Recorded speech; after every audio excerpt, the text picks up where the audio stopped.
Now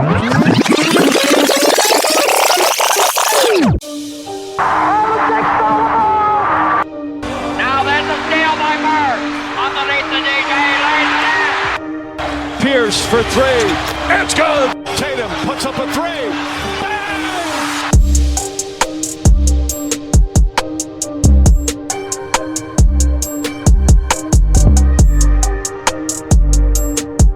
Welcome to the Celtics Rewind. I'm JP. And I am Nat, the GM. What's up, y'all? Hey, this is episode 9 of the Celtics Rewind, talking all things Boston Celtics. I'm your host, JP, the franchise. My co-host, Nat, is unfortunately not on this episode as she's still recovering from sickness. So prayers to her, and hopefully she gets the feeling better. So we'll about be talking the Boston Celtics the past 6 games, where they had a 4-game homestand against the Cavaliers twice and the Orlando Magic twice, and then they started their West Coast road trip going up against the Golden State Warriors and the Sacramento Kings. So we're going to talk about those games, and then we're going to be talking about the future games as they continue their West Coast trip, going against the Clippers Saturday night and going up against the Los Angeles Lakers on Christmas Day, and also the Detroit Pistons. So we're going to go over all that right here on episode 9. So definitely tune in for this, and let's go ahead and get going and talk about the takeaways that I got against both Cavalier games. So the very first Cavalier game, Cavaliers did really well in the first quarter. They started out really hot, and the Boston Celtics was really kind of starting things off slow and everything, but eventually it picked back up. Thank goodness. Jason Tatum and Jaylen Brown combined for 50 points.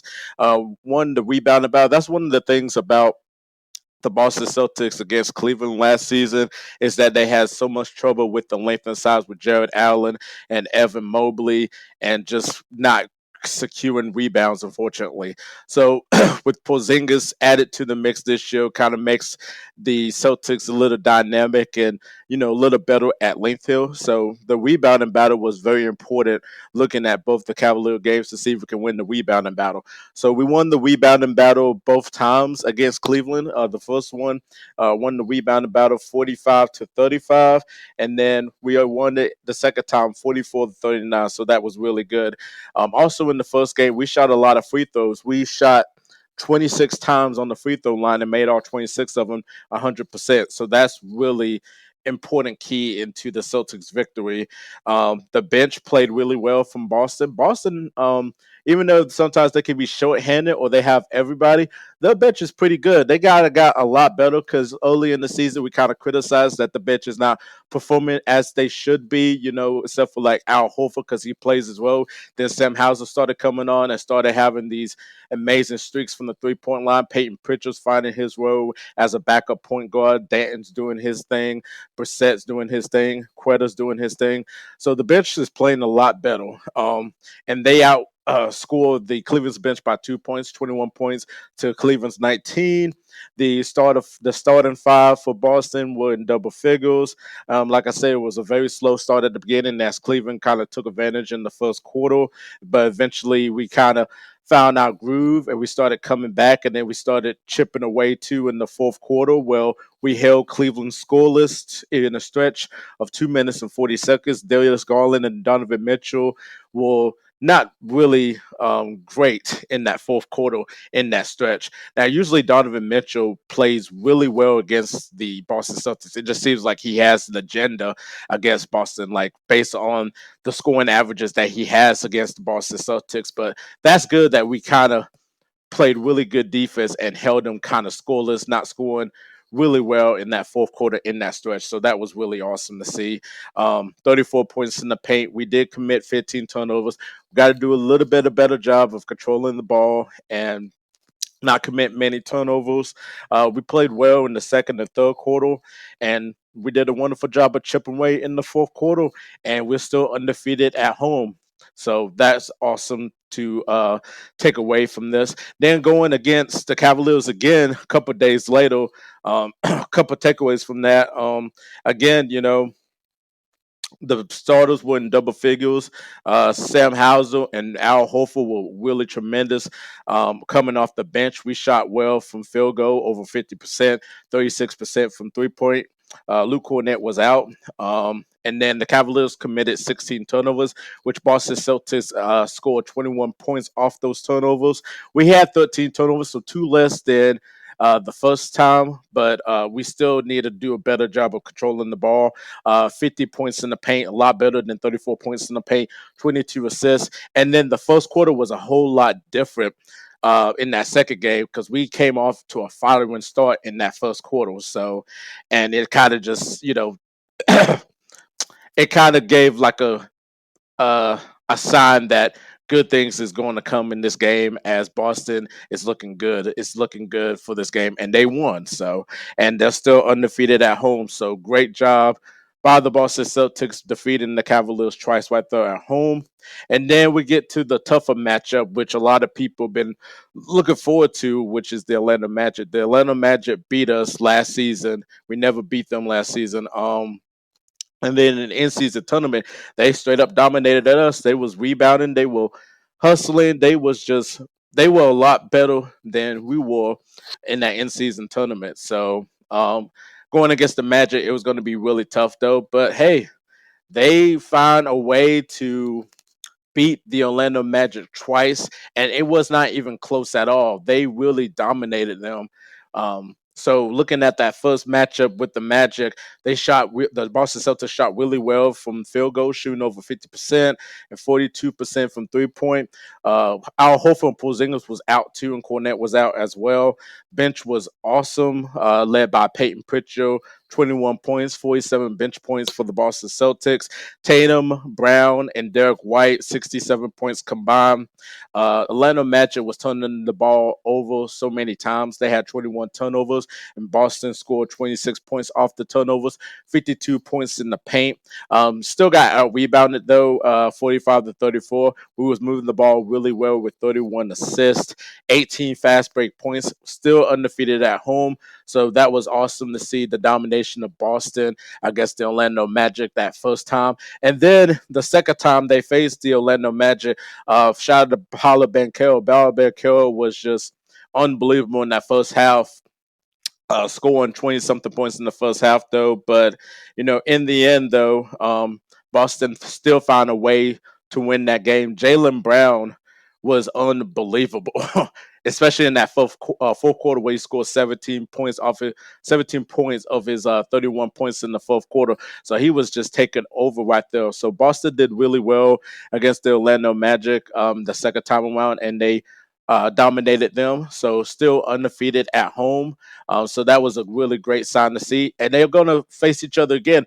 And when it comes to the playoffs, this series between Atlanta Magic and Boston, when they face each other, that's probably going to be a 7-game series. It's going to be really tough. But Boston's still going to prevail, though, against the Magic because of the experience. But it's still going to be an entertaining 7-game series. Now, after the 4-game home stretch, we started going on the road to the West Coast trips and everything. And then we're going to California, and then we have the Golden State Warriors right here. So the other night, Boston faced the Golden State Warriors, and I'll tell you, Boston could have easily won this game. They could have easily won this game against the Golden State Warriors, but fortunately, Jason Tatum got hurt in the first quarter with an ankle injury. He was limping straight to the locker room, and everybody was kind of holding their breath, especially Celtic fans. They were just like gasping for air, like, oh no, this is not good. This is not good. But he still played on it and played the rest of the game. So it was like a good sign that, nothing was really crazy or nothing was worse on that one. So, but unfortunately, with him being hurt, he was not really the same Jason Tatum that we, are accustomed to see just because of his ankle injury and stuff. So, yeah, so it was a very tough time for Jason Tatum. But still, though, even in Jason Tatum's absence and stuff, we seen, Derrick White played really well. We seen Jaylen Brown play really well. We seen everybody playing well, stepping up their game. Bassett, when he was coming in, he scored like 6, 7, 8 straight points coming off the bench. Quetta come in and was getting offensive rebounds, and he was unbelievable. And it's so funny when you go on Twitter, um, everybody, especially Celtic fans, was like, Trey Luke Cornett, we got Quetta. Cornette ain't this, ain't that. I'm like, y'all need to chill out, man. Like, I love Quetta too, but Cornette been playing really good basketball this season. He just plays simple basketball, doing the pick and rolls, getting block shots, getting rebounds. Like, he is playing simple basketball. So I don't really get where the hate's coming from and all that. And there's always been a battle. It's like, okay, who should get more minutes between Quetta and Luke Cornette? I understand that Quetta brings a different dynamic and different feel and a different impact, a different energy when he comes off the bench and provides offensive rebounds and being able to get block shots and able to score the basketball, getting rebounds. So I understand the difference, though, but I'm not going to crap on Luke Cornett, though. I mean, Luke Cornett's been playing good basketball, so shout out to Luke Cornett. Hopefully, he gets back soon on the court, too. So, the first quarter was a very nice start for the Boston Celtics. In the third quarter, Golden State, they used to be a really good third quarter team based on the explosion, hitting 3-point shots and everything. They're not really as great of a third quarter team, unfortunately, just because of just the pieces they have, but they still can, go off in the third quarter. So, Boston is aware of that. And also, Boston's not really great when it comes to third quarter because after like the first half where we play really well, it just seems like the third quarter we just can't find rhythm. We be cold or we're just lack of defense. But they played really well in the third quarter. It got to the point Steph Curry was on the bench because he had 5 fouls. So I was like, okay, so maybe Boston's going to have a big chance to win this game. And also keep in mind that Porzingis was out too as well. So if Porzingis would have played against Golden State, we would have easily won this game. And if Tatum didn't hurt his ankle, we would have easily won this game.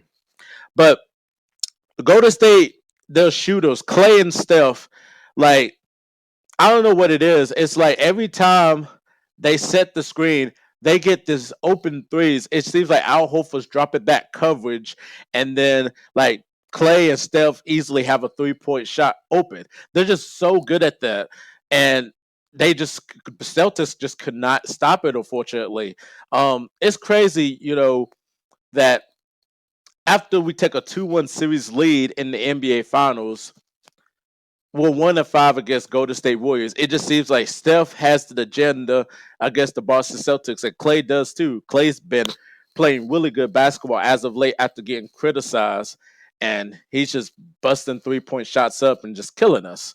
So that fourth quarter, Celtics got really cold. They could not hit water at a cliche. They could not score the basketball. They could hit 3-point shots. They missed 41 3-point shots. They could not hit layups.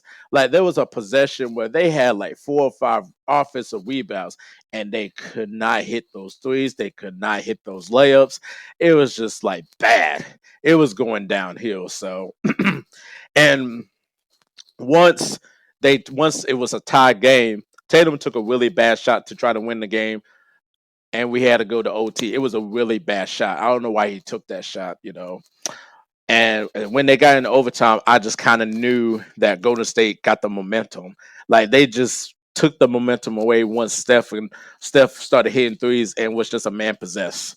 And in overtime, Warriors scored 11 points. Steph was responsible for like 8 of those points, and Boston couldn't really do anything. Steph hit a really clutch shot to put the dagger in, telling the Celtics night-night. He was very big down the stretch, and the Celtics just could not do anything, unfortunately. So, yeah, Derrick White and Jaylen Brown played good. Bench was good, and it just seems like we just could not win on the road because the past 4 games, they just could not win. We were 0-4. 0-4 on the road. It's not good. It was not good. I mean, like 4 straight road losses. I mean, we have 4 straight road losses, and that's not good at all. We're undefeated at home, but we just cannot pick up victories on the road. So it was a heartbreaker to see the Celtics lose that one. Shout out to Terrence Jackson Davis too. He was great. For the Golden State Warriors. He had a nice block shot on Jaylen Brown when Jaylen Brown tried to attempt a dunk at OT. He should have just went with a layup, but it is what it is, though. But yeah, he was great. Kuminga was good too, as well. So that should have been a game that Boston should have won. And the next time we face Golden State, I believe, is in March at home. So hopefully we can get that win back against Golden State. So going on, and we have a back-to-back game against the Sacramento Kings, and Al Horford's out because he don't play back-to-backs. Jason Tatum was out with the ankle injury. Cornette's still out with the ductal strain. And looking at that first quarter against the Sacramento Kings, I mean, both teams was firing back and forth from three-point line. They were scoring. Like, it was just like a pinball machine. Boom, boom, boom, boom. Both teams was hitting their shots. And it got to the point Sacramento just started getting kind of cold, and Boston still was just hot from 3-point and field goal because they were kind of pissed off that they were cold in the fourth quarter, though. But Boston shot really well, over 50% field goal and 3-point shooting. I got to give them a lot of credit, especially against Golden State and the Kings, that they didn't commit turnovers as much. And they did a great job controlling the ball. Derrick White will definitely get into a little bit later because I try to tell people Derrick White is a top 100 player. He was amazing against Sacramento. Jaylen Brown was great. Porzingis played. He was good. Holiday was good. Peyton Pritchard was great off the bench, getting 20 points. Out rebounding the Kings. Great job moving the ball around. We still got to do a better job of defending the 3-point line because sometimes somebody's open for a 3-point shot and they can make that shot. Broke the 4-game road losing streak, so that was really awesome to see. Overall record is 21-6, so good job for the Boston Celtics, 5-1 record, as we're talking on episode 9 of the Celtics Rewind, where you can get it on Apple, Spotify, and also on YouTube too as well. So Derrick White, I've been trying to tell people that Derrick White is a top 100 player because he's one of the best role players in the NBA. He improved his 3-point shooting. He can drive. He could pass the ball, facilitate. He could defend. He's one of the best defenders in the NBA. Block his shots. Still, whatever you want Derrick White to do, rebound the ball, whatever you want him to do, he will do it. And people looked at me and say he's not a top 100 player. I'm like, have you watched him like the past 2 years with Boston? He's been unbelievable. And you can make an argument this season that he's been probably our best clutch player, unfortunately, just because like without Derrick White hitting 3-point shots or getting key blocks, we probably would have lose a couple of those games. But with Derrick White hitting threes and getting defensive play and making defensive plays, he is just huge. He's just an impact player for the Boston Celtics. So I don't understand why you say that Derrick White is not a top 100 player. He is a top 100 player. And he's just been unbelievable down the stretch. So I just don't get it. And then somebody was telling me, well, he probably benefits because Drew Holiday is there. I'm like, he's been doing that like in San Antonio. Have you watched him in San Antonio? Have you watched him alongside Marcus Smart? Like, he's been doing the same thing over and over again. Like, he was the leader on the team in blocks last season. He was an all-defensive NBA. Like, come on now. Don't disrespect Derrick White like that. He is, without a doubt, a top 100 player. If Alex Caruso made the top 100, Derrick White needs to be in there. And there's no disrespect to Alex Caruso, but Derrick White needs to be in that top 100. It's just so crazy that he's not. So hopefully he'll be in there next season, though. He's one of the best role players in the NBA. He can have an argument of making the All-Star game based on what he's doing, his value and contributions to the Boston Celtics.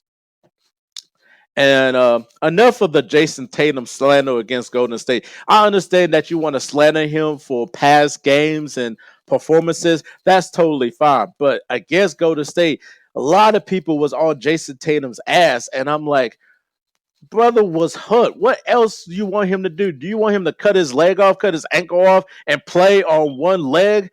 Like, what do you want him to do? He was hurt. He couldn't really do anything. Like, He could not. You seen the way he was limping off in that locker room? He was not going to be the same. It's like Game 7 against the Miami Heat. We could have won Game 7 against the Miami Heat, but Jason Tatum got hurt. But he played the whole game, but he was not the same player. Not the same player. So I don't really get the Jason Tatum slander. The only thing I criticize him on against Golden State is a bad 3-point shot to try to win the game, and then also missing a layup where Steph Curry is on him. He could easily make that layup, but it went in and out. So that's the only thing I could criticize him on. You can criticize him for past performances, but don't criticize him against Golden State when he was hurt. Come on, people. Come on now. This is episode 9 of the Celtics Rewind with JP, the franchise, flying solo. Prayers to Nat. She was recovering from sickness. So let's go ahead and talk about the Boston Celtics upcoming games. So they got the Clippers on Saturday afternoon at 3:30. I said Saturday night earlier, but I meant Saturday afternoon. And then they have the Los Angeles Lakers on Christmas Day. And then they face the Detroit Pistons on next Thursday at home. And then they have a back-to-back against the Toronto Raptors at 7:30 at home. And then they have the San Antonio Spurs at San Antonio on next Sunday. So what game am I really interested to see the most? Especially, I want to see the Lakers because me and my friend Edwin Garcia, shout out to him, doing big things for Silver Screener Row, writing about the Lakers. He makes great articles, great interviews. Shout out to him. Me and him just keep going back and forth about Christmas Day. We can't wait. No, Celtics going to beat the Lakers. He's going back. No, Lakers going to beat the Celtics. Like, he hates Boston. I don't like LA just because of him just talking about Boston. So, that rivalry of Boston Celtics, Los Angeles Lakers, it's real. It is real. Been going, for years and years now, decade after decade. So that's the game I'm really looking forward to see, though. AD and LeBron, great duo. Austin Reeves. They got some pieces over there with Los Angeles. They haven't been playing well after the in-season tournament title. They just haven't been winning games. But we'll see. We'll see what happens against the Lakers. But hopefully, Celtics will dominate the Lakers. I would love to see that. The Clippers is going to be really tough. Depends on who plays over there with the Clippers. They're going to be really tough because they are on a winning streak right now. James Harden's playing really good basketball. Kawhi Leonard's been playing good basketball. Like, that team, is figuring it out. So, Boston, is going to have a tough time against the Clippers at the Clippers. But, there should be a really good game on Saturday afternoon. I can't wait to see, the Celtics against Victor Wembanyama. That's going to be fun to watch there. Detroit Pistons. I mean, at this point, the Pistons are just really, really awful. And usually they play really tough, especially with Cade Cunningham. They play tough, but, we faced them the first time, and it was just not really a contest, unfortunately. So I expect it to not really be a contest. I expect to be domination unless Boston is off from 3 and really off from field goal and wasn't really playing much defense to give Pistons the victory. So we don't be one of those teams that the Pistons will break their losing streak off. So. And then the Toronto Raptors, we beat the Raptors again and again. Always worry about, Celtics in the fourth quarter because they can blow leads, and then the Raptors is a really good fourth quarter team, but I feel like, Boston is going to win it hands down. I expect Boston to do really well these next couple games. So can't wait to see it, though. But yeah, this is episode 9 of Celtics Rewind with JP, the franchise. You can catch episode 10 next week. Hopefully everybody has a Merry Christmas and Happy Holidays too as well. And definitely enjoy the games on Christmas Day. And, we'll catch y'all next time. Peace.